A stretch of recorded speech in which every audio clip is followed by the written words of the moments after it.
The Nigerian broadcast industry has indeed undergone significant transformations over the years, and it's wonderful to acknowledge the talented professionals who have contributed to its growth and success.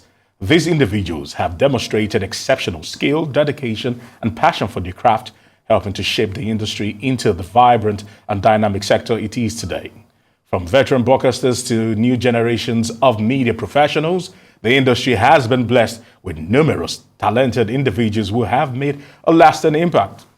Their expertise, creativity, and commitment to excellence have elevated the standard of broadcasting in Nigeria, providing audiences with high-quality content and programming that informs, educates, and entertains.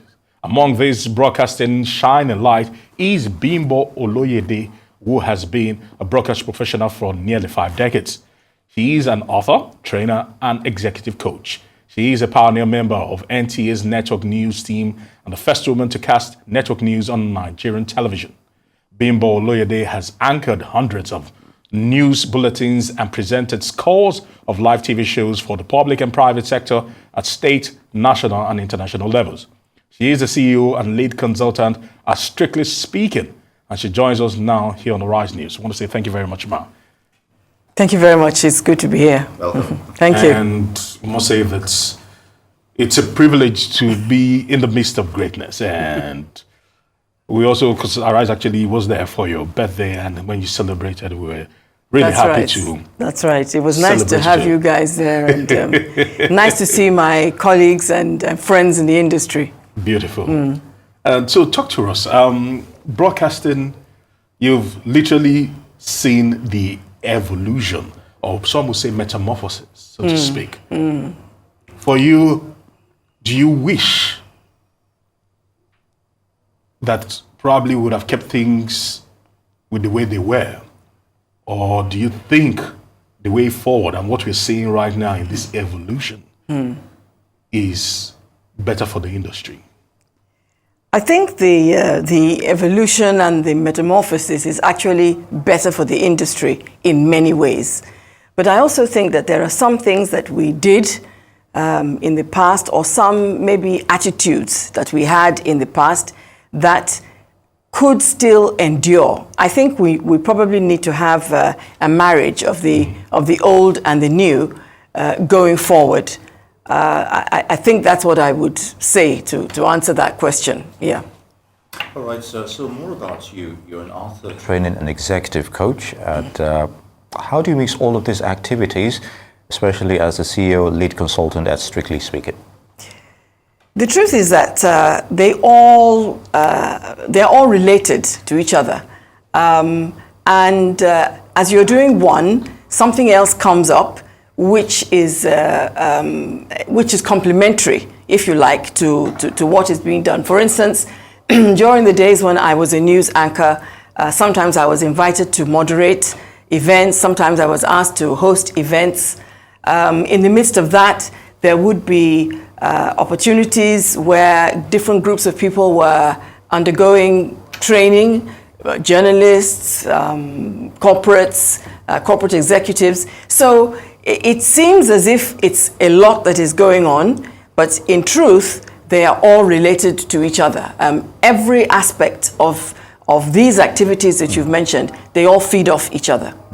And you also had to balance that with families and everything regarding all of that. Well, yes, but I think everybody, every woman and every man for that matter, who is involved in living a corporate existence or living a life, and you're going to work, whether you're self-employed or you're employed by somebody else, everybody has to actually walk that tightrope and somehow find a way to balance everything, because it is really, in this economy, it's not really possible to do one thing. All right, you're a groundbreaker when you look at how things have actually played out for you in the industry, or probably you've been able to shatter that particular glass ceiling. The way women are perceived right now in the industry has changed enormously. Talk to us about that evolution for women in broadcasting.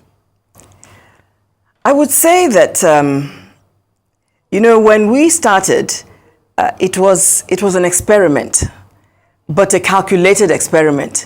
So the days of experimentation are over.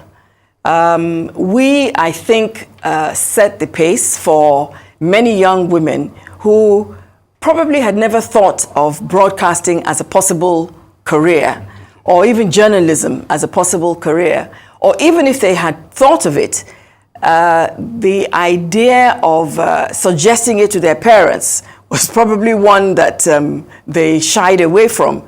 But then, because some of us had done it, and we were showing that it could be done, I guess the parents of, let's say, the generation coming behind me, who were able to say, well, okay, so we've seen X, Y, Z do it, and so it's possible. Well, why not?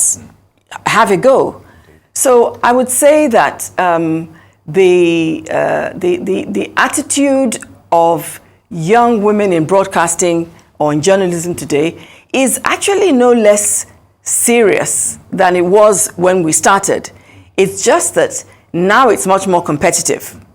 Because then it was a monopoly. It was just one station, indeed. Until, so radio was there, TV was there, but until, I think it was AIT, that was the first private TV station. Until AIT came along, NTA had the monopoly.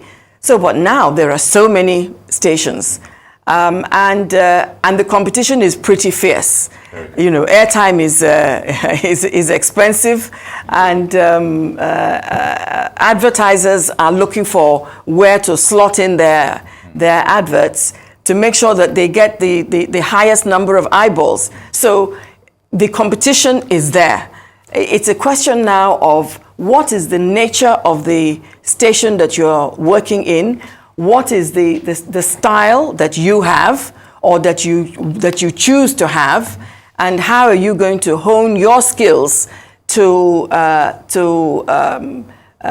marry into the environment where you find yourself as a female journalist? All right, so a topic that's dear to you now. I'd like you to enlighten us about the Lifeline Advocacy and Development Initiative and its core objective relating to cancer research and treatment. So how did that come about? Well, it came about because of some personal experiences that I had. Members of my family had battled with cancer over a period of time. Some of the stories were successful and some of them were not at the end of the day. But when I was thinking about my 70th birthday, I just felt, when I was speaking to members of my family, I felt that we should do something that would make that milestone more meaningful, if you like.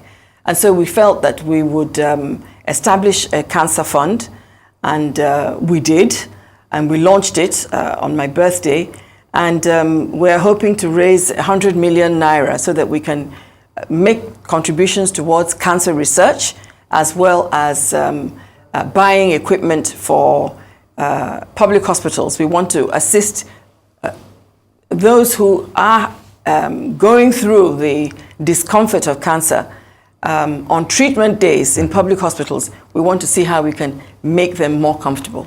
Very good. All right. Your newly published book, let's talk about that. Command Your Stage. Yes. Why the name? Because in this, this profession, yes, what we do as speakers, we command our stage. The book is basically about my experiences and also research that I have done about presentation and public speaking. And I've looked at it from various perspectives. And at the end of the day, if you're going to be a public speaker, that has to be your thinking. You are going out there to command your stage. You are here in the studio. You are facing cameras and you're facing the public.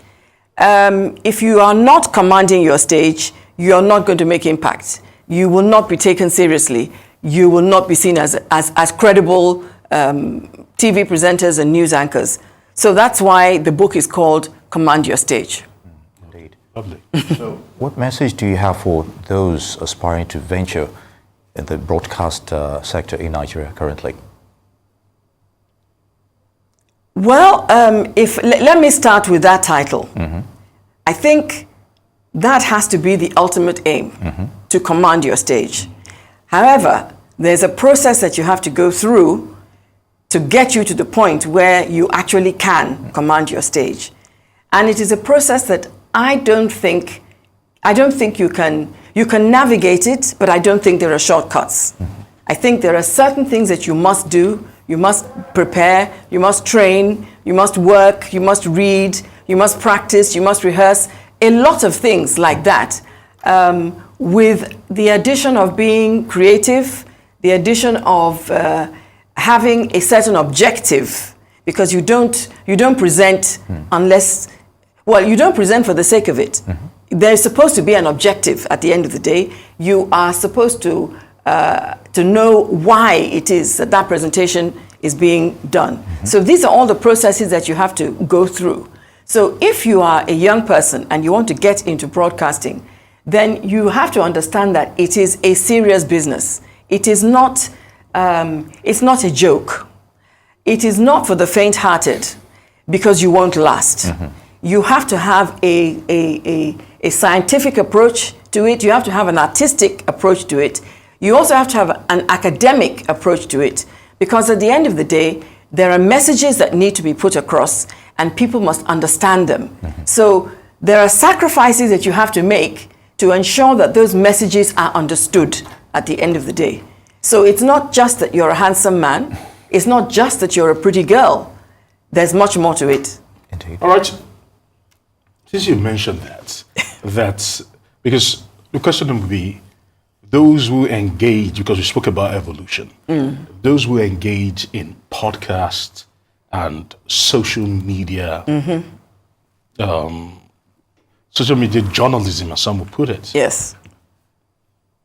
They do not, most of them do not care about all these points. And, Or influencers, as they call themselves. Okay, yes, they call themselves influencers. They are even shaping culture more than some people within the studio. How does that almost counteract and almost probably negate everything and everything we stand for as broadcasters? Are they even broadcasters? Is a very big question, first of all. Because they are broadcasting. It's a good question. Because they are broadcasting. And for all you know, to a larger audience than yours, you know, who knows? You see, information is information. And as far as I'm concerned, it needs to be sacred. I really don't like the idea of people being misled. I'm not saying that, and I cannot deny the fact that we do have the influencers, we have the content providers, we have the podcasters, and I know that they have huge audiences. I ask myself sometimes, though, by the time they have finished sharing the information that they wish to share, and if they know that what is being shared is not genuine information, there is no way that at some point or other, there's no way it is not coming back to sting them in the tail. True. So when that happens, the audience that has followed them in their hundreds of thousands, are they still going to put them on a pedestal? Are they still going to say, oh, this is my idol, this is my role model, this is the person that I want to emulate? Will those accolades still be there? So I think there is an important line that has to be drawn between the people that you're talking about in the name of evolution, and those of us who are trained to do things in an ethical and in a particular manner. That line needs to be drawn. I think I would say that for some of those of us who have been in this business for many years, when you go to places and you hear people talking about them, there's a difference in the way they describe them. There's a difference in the way they refer to them. There's a difference in the way they defer to them from those who are popular, but perhaps more of fly-by-nights. I am not sure, because it is still in its experimental stage. We don't know how some of these influencers, we don't know what's going to happen 5 years from now or 10 years from now. But we know what has happened to some who have been in this industry for the past 25 or 30 years. Yeah. They are still there, and they still, let me use my title, they still command their stage. Well, I say thank you very much for your time today. Thank you. Thank you so much. All right, we've been speaking with Mrs. Bimbo Oloyede, veteran broadcaster, author, executive coach. I could go on and on, but we're out of time. I'd like to thank you for coming. Thank you very much. A pleasure.